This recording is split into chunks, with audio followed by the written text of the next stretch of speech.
Westfield High School students and staff. We just wanted to come back together following our lockdown drill that happened a couple weeks ago to just process some of the questions that you had, and wanted to do this before our next lockdown drill practice. So we're just going to answer a few of those that you had. The first one we received is, do all Westfield Washington schools follow the new A.L.I.C.E lockdown procedure? And the answer to that is yes, with one minor exception. When you talk about the A.L.I.C.E program with younger students, you don't talk about the countering. You will have teachers, staff, administrators countering, but with younger students, no countering. And also, to my knowledge, every school system in Hamilton County except one does utilize the A.L.I.C.E program. Good. And what happens if Denniston is taken out? This was my favorite question. Well, I just wanted to let everybody know that we do have several trained A.L.I.C.E safety specialists on our administrative team. And so the plan would be that the first people that were able to get to our designated safe room that has our camera software and our PA system, they would be the ones to inform our staff and students as we're following the intruder or the active shooter. So if I were to be taken out, I am hopeful that we would still have some people to help you out through the process.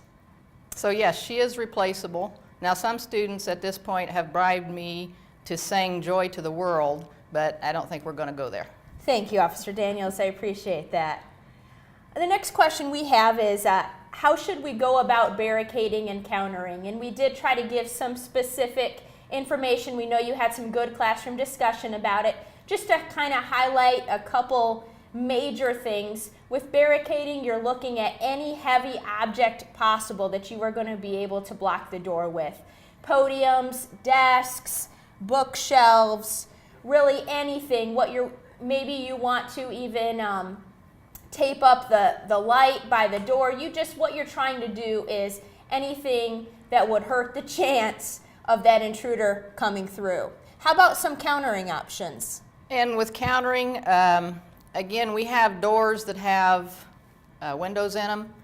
And if we're talking about somebody who has a gun, then that's not going to stop them from entering the room. So the more things you have piled in front of it, the better off you are. When you tape the light switch, an intruder's going to come in and they're going to try, if the room's dark, which we do turn the lights out, they're going to try and flip the lights on so they can see. Just simple things like covering the light switch with tape throws them off just that much.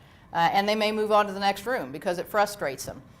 If they break the glass out and they're reaching through the glass to get to the door handle to open the door, then with whatever you've got, grab an arm and pull. Joints only bend one way. If you can get a hold of a joint and bend it the other way, then you've caused some real problems for the guy or girl. Some have brainstormed soup cans to throw, chemistry labs coming up with some concoctions. So there's things that, God forbid this would ever happen, but there are some things that you would in the moment, what can we do to stop this? What can we do to get something in his eyes? What can we do to be throwing some forceful object at the person? So those are some considerations. The barricading, what if you need to evacuate or you're able to evacuate based on the information and you've already barricaded? What should you do at that point? It's real simple. You unbarricade, and you'll be surprised how quick, if you know you have a chance to get away and get out, how quickly you can unbarricade a door. So whatever you've thrown in front of the door, you move it out as quickly as you can and head out the building. Mm-hmm. And going along with that, some of you were concerned, what about the second floor classrooms? Now, during a drill, we are not planning on having you practice breaking the windows out, walking around on the roof, anything like that. However, if we are in a real situation, then there probably will be some discussion of, is it better for us knowing the proximity of the active shooter? Is it better for us to make a jump for it? That'd be something you're only going to process if we are truly in the situation. Otherwise, what you would practice is, based on the information, can we get out of our door, go down the stairs, and out the nearest exit.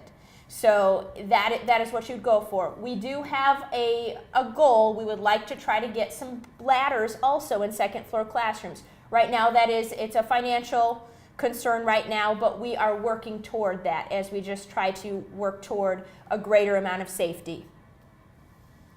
As a teacher, you might want to think about getting your own ladder for the interim time.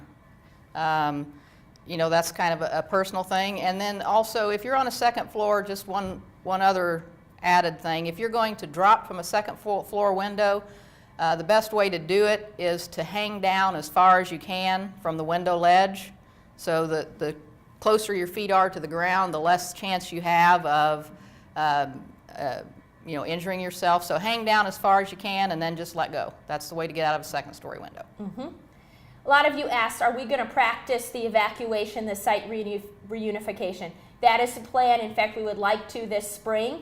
You know, as we drill more and more, we will try to simulate more and more things and get more practice. And so, like I said, we are obviously not welcoming this situation, but we truly believe that the more prepared we are for it, the better, that has to be priority. So you will receive messages about what we're going to do as we gradually add more and more things to our lockdown drill to make us even more prepared. One last question we'll tackle that was asked, Officer Daniels, is, okay, what if they evacuate and they're headed to the middle school, they get there, the doors are locked?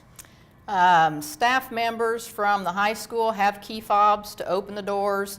The staff at the middle school understand that the high school will be coming that way for reunification. Different people have keys, so it's a small likelihood that the doors would be locked. However, if they are locked when you get there, then what you want to think about is putting the middle school building between you and the shooter. So you'd want to go around to the south side of the building so that you're, in essence, between where the middle school and intermediate school are, just so you have that building to block view, block anything else that's going on. And lastly, there were a couple of you concerned about property damage. What if we're in a situation and we need to use something to counter or to barricade and something gets damaged? Obviously, in a drill situation, we really want to be careful. We do not want to damage property. But if this were the real thing, that should not be a worry of yours. Whatever you can utilize that is going to save more lives and be more safe, that is our priority. So that's it for now. We appreciate you listening. This is really important information, and thank you for the big role you play in this. We will be practicing with another internal lockdown drill soon, so be ready for that. Thanks.